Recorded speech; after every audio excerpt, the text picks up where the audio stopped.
My sister pointed a gun at me across the table, her finger trembling on the trigger, while my father stood by the door, silent as stone. "Sign the papers or else," she demanded, her voice sharp enough to slice through the air. Most people would have panicked, but I didn't. Instead, I leaned back, feeling an odd calm settle over me. The stack of inheritance papers sat untouched, the pen waiting like a trap. I met her stare, let a small smile cross my face, and whispered, "Look at this." Her eyes darted to the corner of the room, and for the first time her confidence cracked.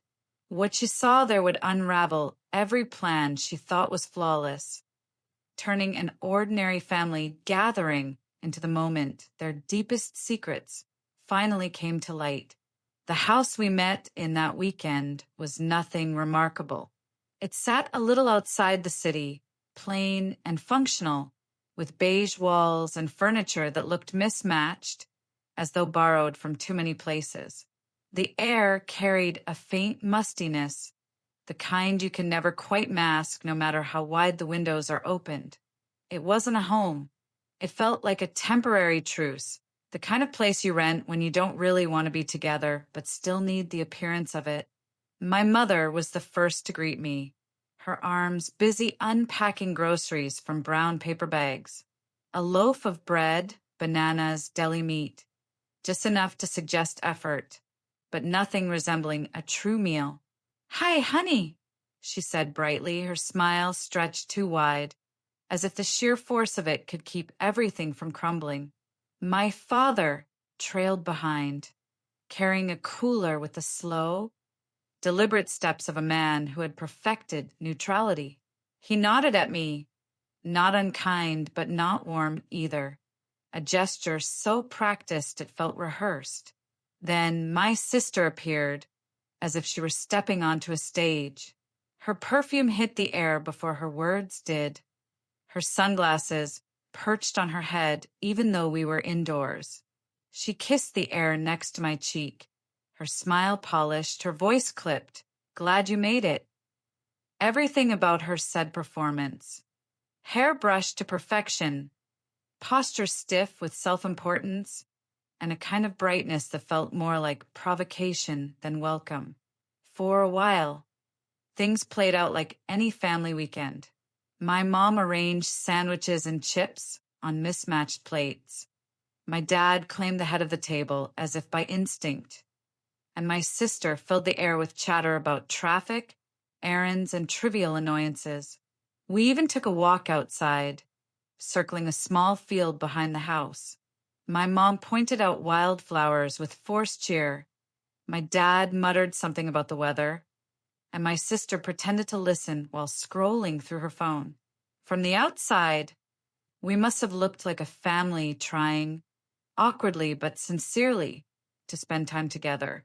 But beneath the surface, the tension was palpable.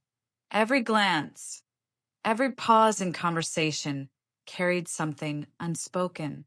Back at the table, the food was laid out with my mother's signature overcompensation.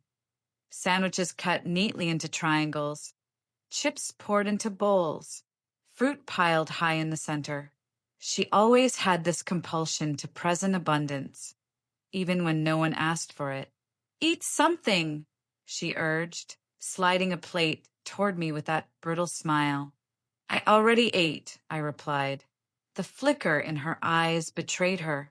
She wanted perfection, the illusion of harmony, even as cracks widened beneath us. We sat together, forks clinking against plates, glasses tapping, the kind of silence you don't notice until it becomes too heavy to ignore. Then my sister shattered it, her tone casual but her words sharp as glass. "So, are you going to do something fun with the inheritance?" The word hit the room like a dropped stone. My mother looked down, her appetite gone. My father sipped his water slowly, as though delaying his reaction could erase hers. My sister didn't look away, her eyes fixed on me with unsettling intensity. I shrugged, careful to keep my voice calm. I haven't decided yet. Her smile twitched, lips pressed too tight. Well, you've got options, she said almost lightly. More than the rest of us. My father cleared his throat, his voice carrying the false weight of authority. Family should share, he said, soft but deliberate. It's the right thing to do. I took a sip of coffee, the bitterness grounding me. We'll see, I replied. My mother rushed to change the subject, asking about my apartment, my job, anything to pull the conversation back to safer ground. But it was too late. The word inheritance now sat at the table like an uninvited guest. It lingered in the silence between us, heavier than any meal we could share, louder than the small talk that tried and failed to bury it. From that moment on, the day was no longer ordinary. It had been set on a collision course, and every one of us felt it, even if we pretended otherwise. After lunch, the air in the house thickened, as if everyone was waiting for a cue. My sister leaned back from the table, her fork resting untouched on her plate. Then she gave that smile, the one that meant she'd already decided what was going to happen. Come with us, she said lightly, almost playfully. We want to show you something. The words sounded harmless, but my gut tightened. My dad stood, his chair scraping across the floor like a warning bell. He didn't look at me, didn't offer explanation. My mom stayed behind, suddenly preoccupied with clearing plates, as if she could erase herself from what was about to happen. They led me down the hallway into a small, bare room. No pictures, no warmth, just a table, 2 chairs, and a neat stack of papers sitting in the center like a loaded trap.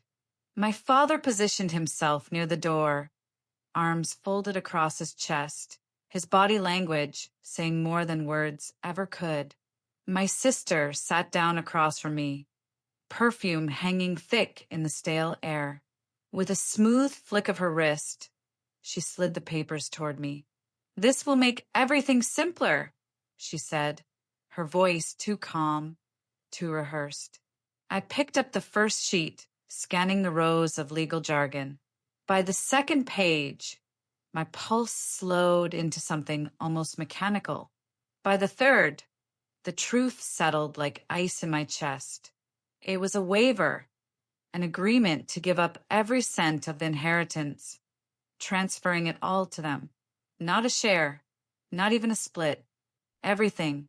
A dry laugh slipped out of me. Are you serious? You actually expect me to sign this? My sister didn't blink. It's what he would have wanted. I leaned back in the chair, my voice cutting through the silence. Really? Did Grandpa leave you a memo? Because I don't see his signature here. That was when my father finally spoke, his tone low and sharp. Don't be difficult. It's not difficult, I replied, tossing the papers back on the table. It's insulting. The pen waited on the table, placed perfectly beside the documents like bait. My sister nudged it closer, her smile tightening around the edges. Let's be adults, she said. We can do this quickly and with dignity. I raised an eyebrow. Dignity? This is daylight robbery, dressed up in legal stationery. Her face flushed crimson. You don't deserve it. Maybe not, I said evenly, but I'm not signing it. That's when her mask cracked.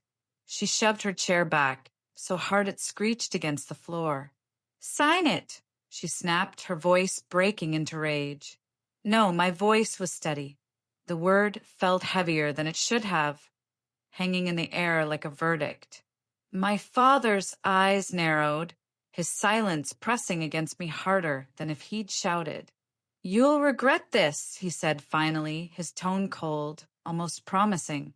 I met his gaze without flinching.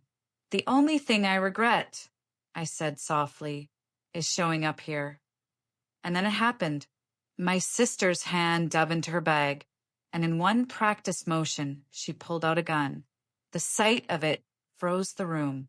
Even the faint hum of the old lamp seemed to die in that instant. She leveled the barrel at me, her jaw tight, her breathing sharp. "Sign the papers," she ordered, her voice shaking but her hand frighteningly steady. Or else. My father didn't move, didn't tell her to stop. He stood there, silent, giving his consent without words. I lowered the pen gently onto the table and leaned back, calm on the outside though my pulse roared in my ears. "No," I said again, each letter deliberate, immovable. Her eyes widened, her fury colliding with panic. The gun shook slightly in her grip, her desperation spilling into the room. For a moment, it felt like the whole house held its breath. And then I smiled, small and deliberate, letting the calm cut through the chaos. "Look at this," I whispered. The barrel of the gun stared at me, cold and unblinking, but I refused to flinch. My sister's hand trembled slightly, her rage barely holding her steady. My father hovered by the door, arms crossed like a sentry, his silence the cruelest kind of betrayal. The papers sat untouched on the table between us, the pen waiting like bait. I leaned back, my voice calm enough to cut through the tension. "Look at this," I said. Her head jerked in the direction of my finger, her eyes narrowing as she spotted the small black fixed in the corner of the ceiling. A faint red light blinked steadily. For a moment, she didn't process it. Then the realization hit. Her face drained of color. "What is that?" she stammered. "Is that a camera?" I allowed myself the faintest smile. "Say hello. You're being filmed." Her breath quickened, the gun wavering in her grip. "Turn it off," she barked, her voice cracking. "Now." "Can't," I said simply. "It's recording every word, every move." Panic spread across her face like cracks in glass. She swung the gun toward the lens, her knuckles white as she steadied her aim. "I said turn it off," she screamed. And then she pulled the trigger. The bang exploded in the room, sharp and deafening. From the kitchen, my mother let out a gasp, the sound of a spoon clattering against tile echoing faintly down the hall. But the camera didn't fall. The little red light blinked on, steady and smug, recording everything. My sister's mouth fell open. Her breathing came fast and uneven. "What? Why didn't it break?" she whispered. Her eyes darted wildly between me and the corner. "What's wrong with this thing?" I leaned forward, keeping my tone quiet, controlled. "Plenty, but not what you think." The fury in her face collapsed into desperation. Her hand shook so violently that the gun barrel dipped. For the first time, she looked less like the confident older sister I had grown up with and more like a child caught red-handed. And then from outside the door came the sound that changed everything. Footsteps. Firm. Measured. Not frantic like family, but disciplined, purposeful.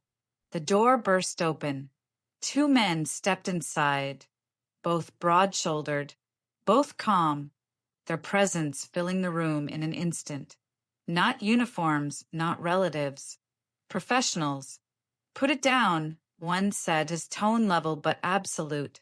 My sister whirled toward them, the gun swinging wildly, her wrist quivering. The second man stepped forward, his voice lower, steadier. "Don't make this worse. Put it on the table." Her chest rose and fell with shallow gasps. For a moment, I thought she might fire again. But then her strength buckled under the weight of their command. The gun slipped from her hand, clattering onto the table with a metallic finality. One guard swept forward, snatched the weapon, and slid it out of reach. In the same motion, he cuffed her hands behind her back with practiced efficiency. The other placed a firm hand on my father's shoulder, pushing him gently but unmistakably into stillness. My dad didn't resist. He just froze, pale and silent, the authority he'd always wielded evaporating in seconds. The air shifted instantly. The storm of chaos was over, replaced with a heavy calm. My mother hovered in the hallway, her face pale as chalk, one hand gripping the wall like it might hold her up. My sister stood cuffed and trembling, her eyes darting desperately for escape that didn't exist. My father's silence was no longer control, it was defeat. I sat still, the weight of it all pressing on me. My heart hammered in my chest. But on the outside, I remained steady. The tiny red light in the corner glowed on, capturing every frame, every truth. This wasn't luck. It wasn't chance.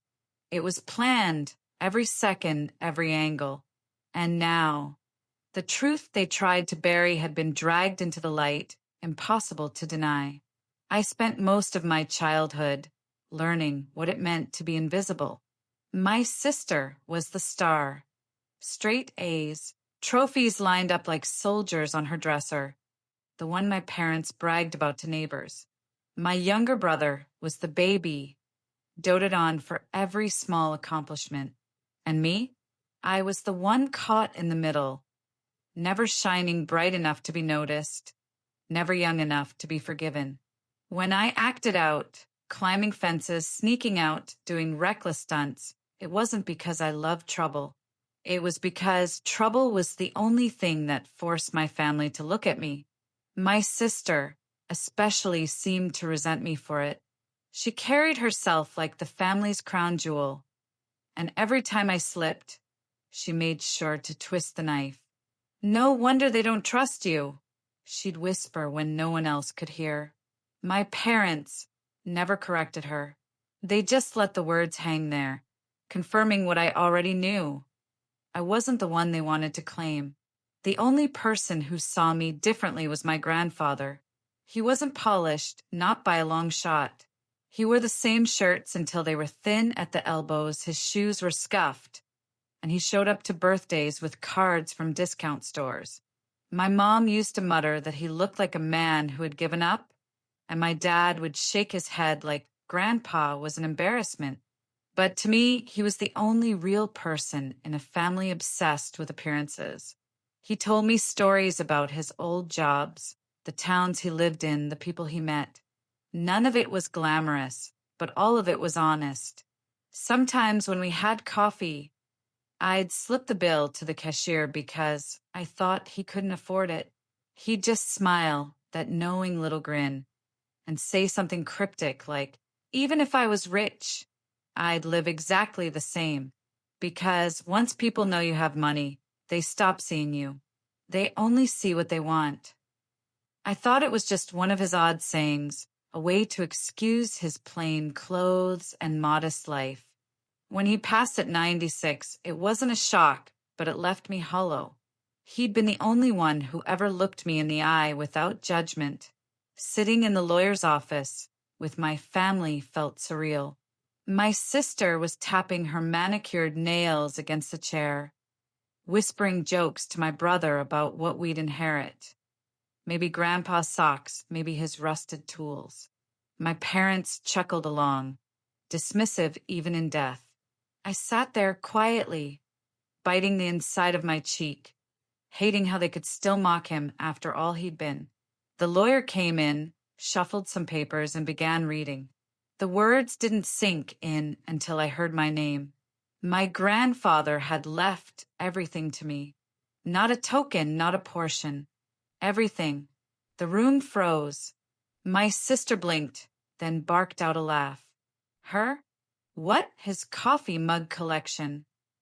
My dad sat up straighter, demanding to know what everything meant. My mom paled, her lips parting like she wanted to object but couldn't find the words. The lawyer adjusted his glasses, his tone calm. The estate is valued at approximately $8.5 million. Silence fell heavier than anything I had ever felt. My sister shook her head furiously. That's impossible. He had nothing. He wore the same shirt for a decade. The lawyer explained how Grandpa had invested modest amounts for decades, letting compound growth quietly build a fortune no one had suspected. The outrage around me boiled over. My father's face turned red. My mother muttered about fairness, and my sister's voice sharpened like a blade. She doesn't deserve it. And for the first time in my life, their eyes were all on me. I wasn't invisible anymore. I was the threat, the obstacle, the one who suddenly mattered because of what I held in my hands. And that was the moment I understood. Their resentment had always been there, simmering under the surface. Now, with millions on the line, it would finally come to light. The months that followed were a blur of hearings, paperwork, and endless court dates. The legal system moved at its own pace. Slow, deliberate, exhausting. But no matter how many continuances were requested or how many arguments were raised, one fact remained unshakable. Everything had been caught on camera. There was no denying the footage, no rewriting what the world could now see for itself. My sister's trial came first. She walked into the courtroom in a pressed suit, her hair styled, her face painted with sorrow. She cried as she told the judge she hadn't meant it, that she was overwhelmed, that grief had clouded her judgment, but the video betrayed her.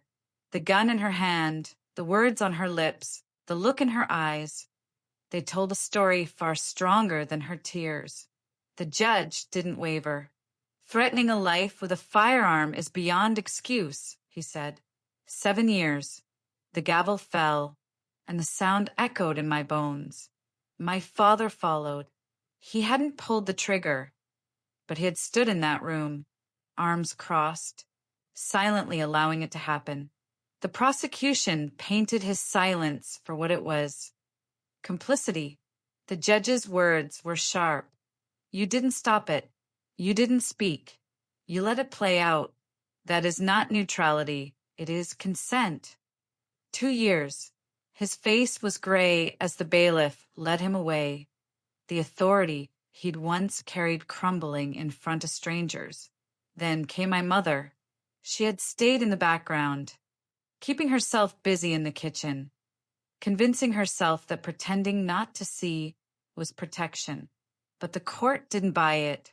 Turning away does not absolve you, the judge told her. Her punishment was lighter, probation and community service. But the stain of a criminal record was hers to carry forever.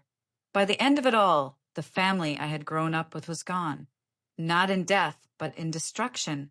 Their reputations shattered, their futures fractured, and I was left standing in the wreckage, the one name the court recognized as the rightful heir. When the final decision was read, declaring me the sole inheritor of my grandfather's estate, I didn't feel triumphant. There were no cheers, no satisfaction in watching them fall.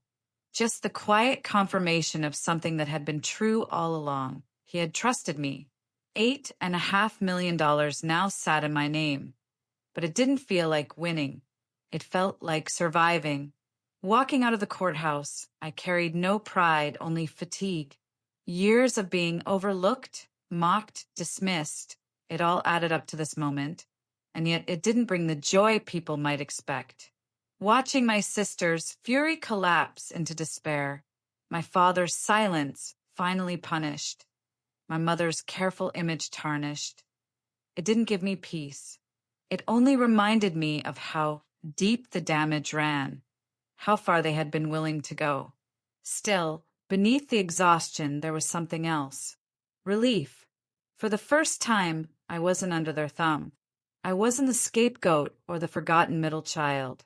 The inheritance wasn't just money, it was freedom.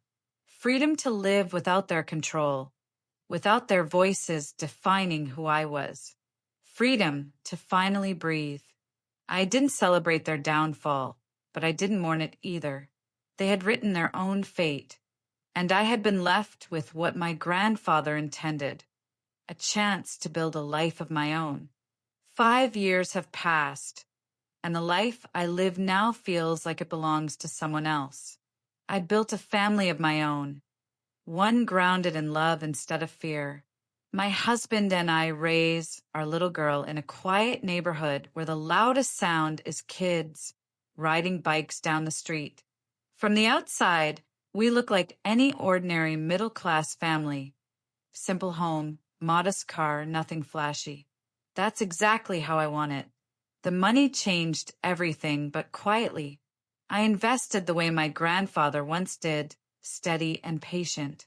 I set up a fund for my daughter so she'll never feel the kind of insecurity I grew up with. I helped my younger brother get his start, clearing his debts and giving him space to stand on his own. And I allowed myself the freedom to travel, to live, to breathe without anyone dictating my choices. True freedom isn't about wealth. It's about no one else holding the strings to your life. If this story resonates with you, subscribe to the channel and join me for more. Together, we'll uncover stories of betrayal, resilience, and the kind of strength that comes from taking back control.